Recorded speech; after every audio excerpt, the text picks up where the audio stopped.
Jenkeissä ollaan käyty ja Kanadassa ja Kosovossa ja... Mä oon viimeksi ulkomailla keikalla, niin mä otin Brasiliassa Maria Gasolinan kanssa kuukausi sitten. Se oli aika hieno. Sitten mä oon vissiin keväällä menossa entiseen Leningradiin eli Pietariin uudestaan. Joo. Vähän reilu vuosi sitten kävin Moskovassa, se on ihan hullu mesta.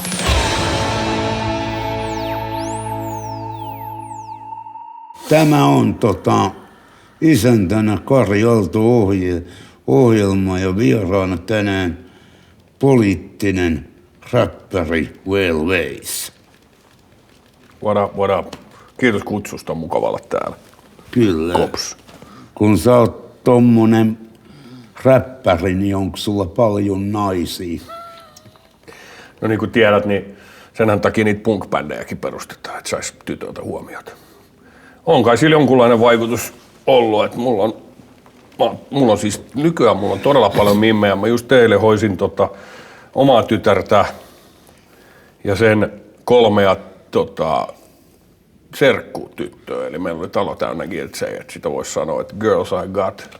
Kyllähän sitä aina, niin kuin tiedät hyvin, niin kun lavalle nousee ja huomiota saa, huomion keskipisteenä vähän paistattelee, niin kyllähän ne tytötkin kiinnostuu.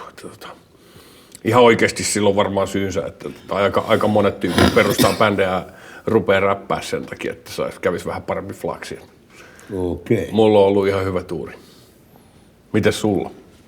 No, mulla on kyllä, mullakin niitä pyörii kyllä ympärille. Epäilemättä. Rock-tähti. Juu.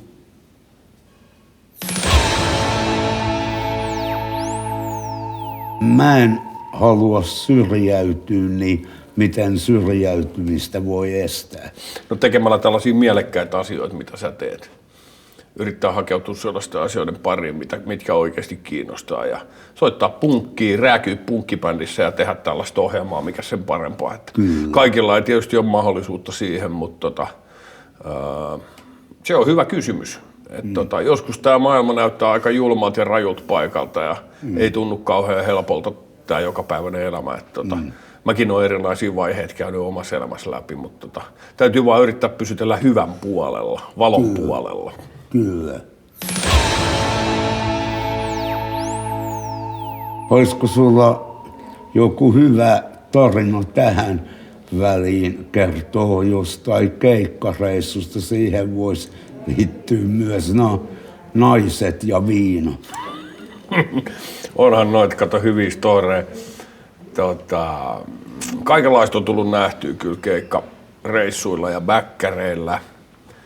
Niin kuin tiedät, kun noi pyhä kolminaisuus, musiikki, naiset ja viina tulee samaan paikkaan, niin silloin alkaa tapahtua. On meillä kaikenlaisia hauskoja vaiheita ollut. Mä oon ollut jo 5 vuotta dokaamatta, mutta sitä ennen kyllä oli aika rattoisia vaiheita tuolla tien päällä. Mitähän mä kertoisin sulle?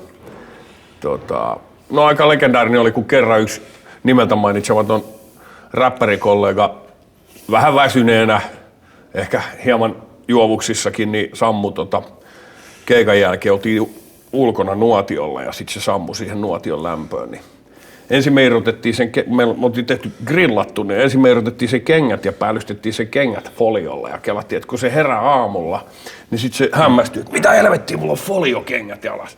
Mutta sitten se ryöstäytyi se tilanne vähän käsistä ja sitten seuraavaksi me tehtiin sille folioaurinkolasit, foliohattu, foliokäsineet, foliorintapanssari, foliohousut. Ja itse asiassa loppuvaiheessa niin se koko jätkä oli ihan folion peetossa. Se on ollut mielenkiintoista, kun se on herännyt aamulla siitä ulkoa sammuneen nuotio ääreltä. Foliomies iskee jälleen. Mä en kerro sun nimeä, mutta tiedät kuka oot. Kyllä. Kaikenlaisia. Mutta kännipäitehän sitä keksii kaikkea hölmöä. Joo, kyllä nimenomaan joo. Niin sä et enää kuppia, mutta tykkäsitkö silloin, kun otit kuppia joskus, niin tykkäsitkö ottaa? Onhan se rattosa, on se mukavaa puuhaa. Liikaa on tietysti liikaa, mutta mä oon vähän semmoinen yksilönvapauksien kunnioittaja kanssa, että mun mielestä jokainen saa elää ja nauttia sellaisia päihteitä kuin haluaa, että se ei ole toisten ihmisten asia eikä varsinkaan yhteiskunnan tehtävä ruveta sitä rajailemaan, mutta samaan hengenvetoon voin kyllä suositella tätä raittiutta, että yllättäen jaksaa aika hyvin. Ja tässä 5 vuoden aikaan, kun mä oon ollut korkki kiinni, mä oon ollut mukana 8 eri levyn tuotannossa. Siitä voi päätellä jotain, mitä kaikkea saa aikaiseksi. Silloin kun rupeaa tekemään juttuja eikä istu vaan baarissa suunnittelemassa niitä. Aivan.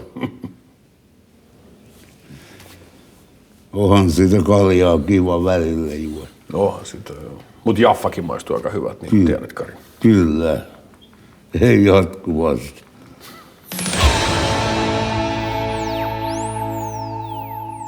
Voit sä vetää tähän jonkun biisin, niin mä voisin vähän matkaa laulaa mukana. Totta tai kai. ainakin jos kertsissä. Ilman muuta.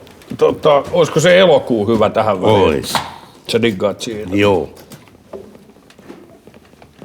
Katsotaan. Ulos pilvet, kun väistyy taivaalla taas auringon. Kuiva mun kyyneli varma, muiston kannan syömessä. Kari laulaa Elokuu, elokuu. Mennään vielä kerran. Pilvet, kun väistyy taivaalla taas auringon. Kuiva mun kyyneli varma, muiston kannan syömessäin, kun saapuu elokuun yö. Yeah! Kun saapuu elokuun yö. Yeah! Kun saapuu elokuun yö. Yeah! Yeah! Meininki on iso. Kyllä.